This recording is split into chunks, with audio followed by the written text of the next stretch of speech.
You don't belong here. Pack your things and go." The words landed in the middle of the hotel lobby, loud enough that the couple checking in at the front desk both turned around. Sloane Whitfield didn't move. She was standing at the service entrance, holding a caddy of cleaning supplies in one hand and a folded linen cart behind her with the other. 29 years old, dark hair pulled back, wearing the kind of beige uniform that made people look right through you. She had been on shift for 4 hours. She had 3 more floors to go.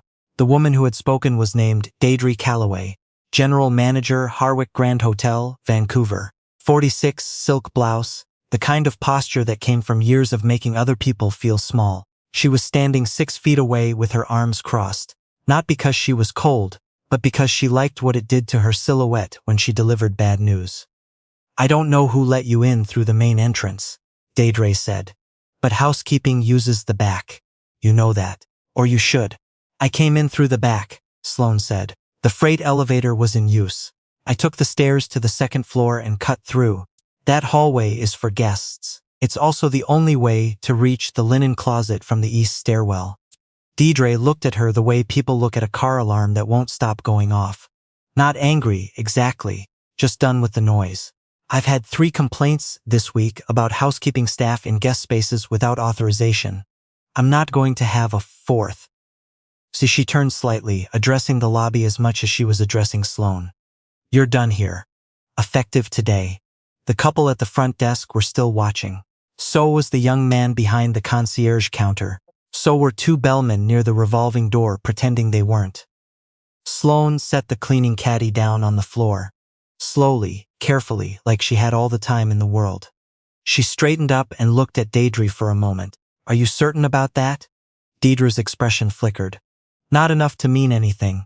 Clear out your locker, by 3. Sloane looked at the cleaning supplies on the floor. She looked at the linen cart. She didn't pick up the caddy. She didn't offer an explanation or an apology. She just turned and walked back toward the service entrance. Nobody said a word. But 3 people reached for their phones. The Harwick Grand was 112 years old. It had survived 2 world wars, the Depression, 4 different ownership groups, and a fire in 1987 that had taken out the entire East Wing ballroom. It had been rebuilt, renamed, and sold twice in the last decade, and its current owners were a real estate holding company based in Calgary called Stonebridge Portfolio Group, who had acquired it 4 years ago as part of a larger hospitality package.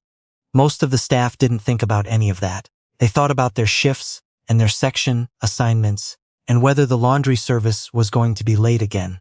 What they also didn't think about, because there was no particular reason to, was the fact that the woman who had been cleaning rooms on the 6th and 7th floors for the past 8 months had a last name that appeared twice in Stonebridge's founding documents.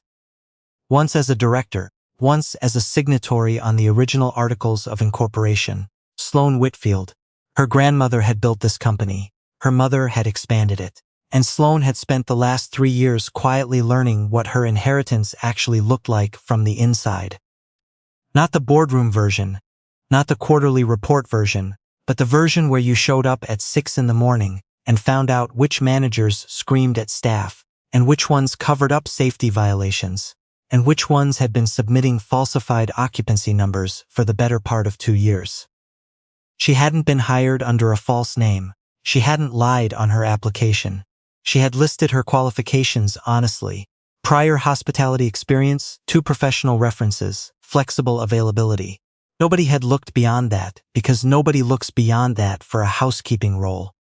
That was, in itself, something she had made a note of. The notebook was in her locker. She went to get it. The thing about the Harwick Grand's back of house was that it felt like a completely different building. The lobby had crown molding and a chandelier that had been imported from a French estate in 1923. The service corridors had fluorescent lighting and a smell that was half industrial cleaner and half something the ventilation system had been failing to adjust for about 6 years. Sloane had put that in the notebook too. She found her locker in the row reserved for housekeeping staff, opened it with her combination, and took out the small spiral notebook she'd been keeping since September. Then she took out the photograph that was taped to the inside of the door. It was a picture of her at 12 years old, standing with her grandmother in the original Stonebridge corporate office in Calgary. Her grandmother had her hand on Sloane's shoulder and was pointing at something off-camera, and Sloane was looking at it with the expression of a person who understood even then that whatever she was being pointed toward was going to be her responsibility one day. She put the notebook in her jacket pocket and closed the locker. One of the other housekeeping staff, a woman named Priscilla, who had been at the hotel for 11 years, was sitting on the bench nearby, folding a uniform that had just come out of the dryer. She'd seen Sloane come in. She didn't say anything immediately. Then she said, "Deidre did it again, didn't she?" "Yes." Priscilla was quiet for a moment. "You know she fired 2 people in October. Before you got here, just walked up to them in front of guests and told them to leave." She smoothed the uniform over her knee. "One of them had been here for 8 years. "I know," Sloane said. "His name was Terrence. He's in the notebook." Priscilla looked up at that. "What notebook?" Sloane didn't answer right away. She was looking at the photograph in her hand. "Priscilla," she said, "what's the most important thing that's happened in this building in the last year that nobody in the corporate office knows about?" The pause that followed was long enough that Sloane turned to look at her. Priscilla set the uniform down on her lap. Her expression had shifted into something careful, something she'd been sitting on for a while. "The overtime, tell me. 3 months ago, Deidre put out a mandate to cut labor costs before the Q3 review. She told supervisors to stop logging hours after the 8-hour mark. Just stop logging them. The work still happened. The hours still happened. People just didn't get paid for them." She paused. "I have the schedule sheets, the ones from before she told them to stop printing them." Sloane looked at her. "You kept them. I didn't know what else to do with them." Priscilla's voice was steady, but something underneath it wasn't. "I thought maybe if someone came along who knew what to do with them, I'd have something to give." Sloane reached into her jacket pocket and pulled out the notebook. She opened it to the third-to-last page and handed it to Priscilla. Priscilla read the page. Then she looked up. Her expression had changed again, into something that didn't quite have a name yet, something between recognition and relief. "Who are you?" she said. Sloane took the notebook back. "Someone who was overdue for a visit." The thing that Deidre Calloway had always understood about power was that it operated on perception. You didn't need to be right, you needed to be unquestionable. If people believed your authority was absolute, it functioned as though it were. The moment they started asking whether it was, it wasn't. She had built her management style around that principle for 20 years, across 4 different hotel properties. She had learned it from a man who'd managed the Fairmont in Toronto, and who had once told her that the secret to running a hotel was to ensure that no one below you ever felt entirely comfortable.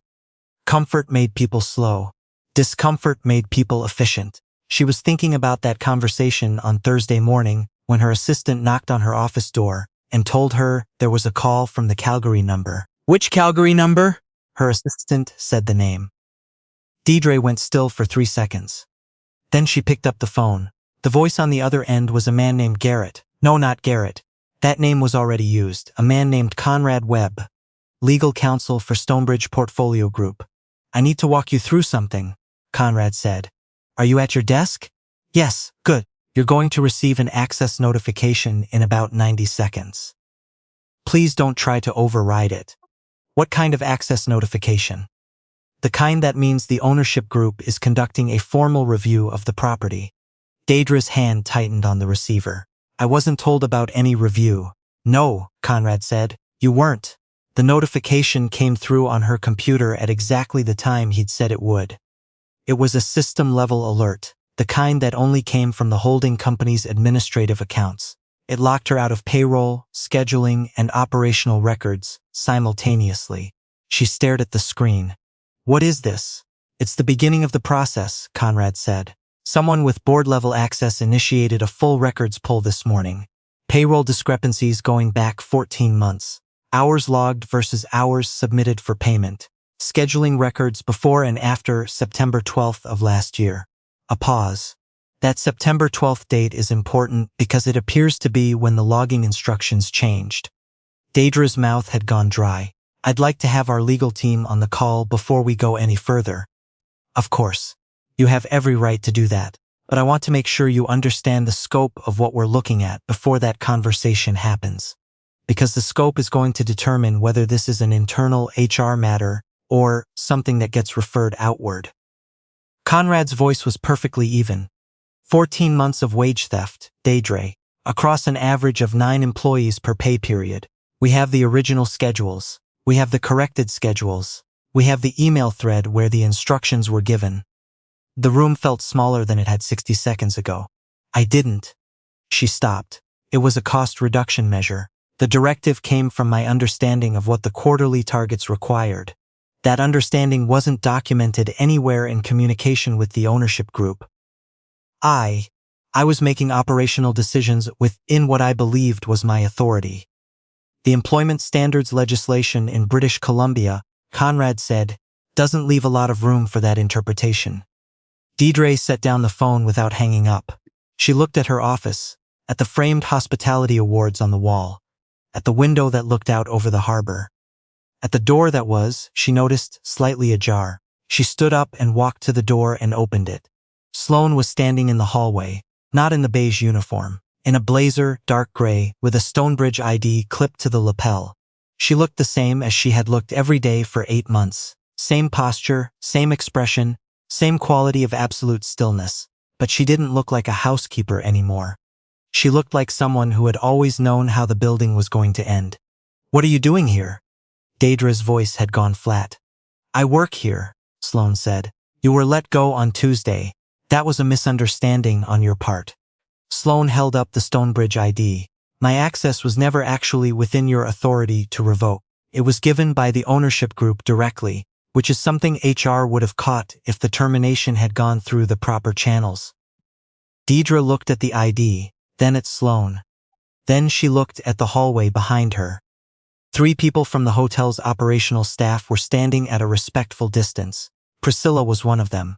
A maintenance supervisor named Oliver was another. The third was a front desk employee named June, who had been at the Harwick for 6 years, and who was holding a folder with both hands in a way that suggested she'd been waiting a long time to hold it. "I have the schedule sheets," June said, "from before September 12th. Oliver said, "I reported the ventilation issue on the 4th floor twice. Both times it was logged as resolved. It wasn't resolved."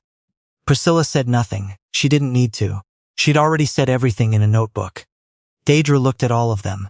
Then she looked back at Sloane. "I can explain the operational decisions I made," she said. "If you give me an opportunity to sit down with the right people, I can walk through the reasoning behind each one. This is more complicated than it looks from the outside. Most things look more complicated when you're the one who made them complicated," Sloane said. "That doesn't mean they are." Deidre's jaw moved. The argument she was assembling behind her eyes ran into something it couldn't get around and stopped. "I built this property's numbers back up after the pandemic," she said. "I took this hotel from 48% occupancy to 79% in 2 years. That work is real. That's on record." "It is," Sloane agreed. "It's also on record that the occupancy figures submitted to the ownership group in Q2 of last year were adjusted before they were sent. The original reporting exists. So does the adjusted version. So does the discrepancy between them." Deidre went very still. "You've been here for 8 months, she said slowly. "Yes, cleaning rooms, among other things. Why?" Her voice had changed. The authority had gone out of it, and what was left was something rawer, closer to genuine confusion. Why not send an auditor? Why come here yourself?" Sloane was quiet for a moment. It was a fair question, and she'd been asked it before, by her mother, by the board, by Conrad when she'd first laid out the plan. "Because an auditor tells you what happened," she said. "It doesn't tell you what it feels like to be on the receiving end of how a place is run." She paused. "I needed to know both." Deidre looked at the floor. Not the look of someone searching for words. The look of someone who had run out of moves and was still trying to process that the board had run out. Conrad was still on the phone on Deidre's desk. His voice came through the open door, patient and clear, explaining the next steps in the process, the HR review, the employment standards investigation, the formal separation agreement that would need to be signed before the end of the day. Deidre went back into her office. She signed the paperwork 40 minutes later, in the presence of HR and the hotel's legal representative. She walked out through the main lobby, not the service entrance. Whether that was habit or intention, no one could say. The bellman didn't move to help her. The front desk clerk watched her go without expression. The revolving door pushed her out into the pale November light, and the sound of the harbor and the ordinary noise of Vancouver on a Thursday afternoon. Nobody watched for long. The story had already reached its end before she made it to the sidewalk. The hotel kept running. That was the thing that surprised people who'd been dreading what came next. The pause, the uncertainty, the period of not knowing who was in charge or what the rules were now. But there wasn't a pause. The morning shift showed up. The rooms got cleaned, checkout was handled and check-in was handled, and the kitchen prepared 600 breakfasts, and the concierge arranged 4 airport transfers, and the maintenance crew finally fixed the ventilation issue on the 4th floor. In the days that followed, things changed in ways that didn't announce themselves. A scheduling system that had been running since the previous year was quietly corrected so that hours logged matched hours paid. Back wages were calculated and processed. An anonymous internal reporting channel that had existed on paper, but had never actually been made accessible to staff, was made accessible. 3 people filed reports in the first week. None of them were disciplined for it. Sloane went back to working on the 6th floor, not because anyone expected her to, not because she had to. The board had formally reinstated her consultancy designation, which was the role she'd been operating under the entire time, and there was a standing offer of a more formal position that she hadn't yet decided whether to take. She went back because she wasn't done. There were things she'd noticed that hadn't made it into the notebook yet. A pattern in how certain guests were treated, depending on what floor they were on. A gap in how maintenance requests from rooms in the East Wing were prioritized compared to the West. Small things. The kinds of things that didn't show up in occupancy reports or quarterly reviews, but that added up over time to an experience. And an experience was what a hotel actually was, once you stripped everything else away. Priscilla found her in the 6th floor linen closet on a Wednesday afternoon, counting towel sets. "You could be doing this from a corner office," Priscilla said. "I know. Why aren't you?" Sloane finished counting and made a note on her clipboard. "Because this is where the information is." Priscilla leaned against the doorframe. "The staff are talking about you. Most of them still don't entirely understand who you are or how this happened, but they know something changed. Something did. They're scared you're going to leave and everything's going to go back to the way it was." Sloane set the clipboard down. She looked at Priscilla for a moment, long enough for the words to mean something. "Everything doesn't go back," she said. "When the people who are here for it decide it doesn't." Priscilla absorbed that. She was quiet for a moment. "Is that a guarantee?" "No," Sloane said. "It's a responsibility." She picked up the clipboard again. "The difference matters."